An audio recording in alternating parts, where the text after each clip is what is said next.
puisi yang bertajuk Buat Seorang Sahabat.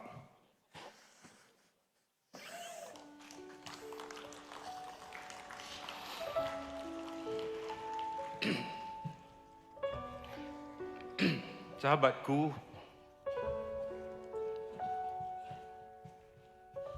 saat kita lewati liku perjuangan ini, kau tebas denai dengan ketajaman fikiranmu. Kau atur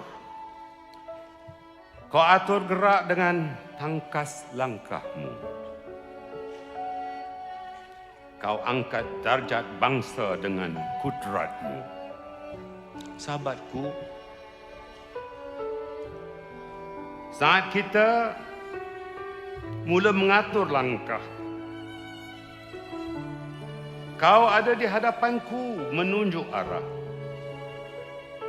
Kau tabah menahodai jemaah. Kau kukuhkan ikatan ukhuwah.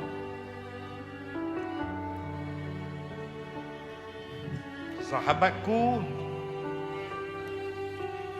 tatkala kau duduk di empuknya kursi kuasa, kau sentiasa bingkas berdiri, membela nasib anak bangsa, dan kau pernah perah keringat menabur jasa ibarat lilin membakar diri, menerangi gelita. Sahabatku, tiada yang lebih meruntun hati apabila mengenang pada saat dan ketika ini. Dirimu terkurung di sebalik jeriji besi, bertemankan tembok dingin dan sepi, mengundang resah dan rindu kami akan sosok tubuhmu yang sering menemani. Sahabatku, sebagai bukti sahabat sejati, kau ikat diriku dengan ikrar dan janji.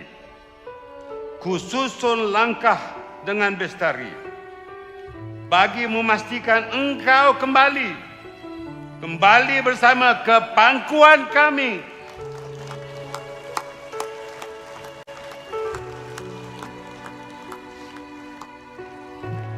Moga terbuka semua pintu hati.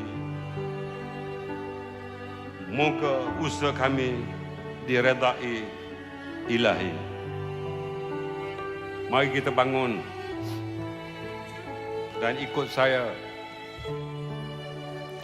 bila saya kata la ilaha illallah. La ilaha illallah. La ilaha illallah. La ilaha ila liqa. Ma'assalamah. Wassalamualaikum warahmatullahi wabarakatuh.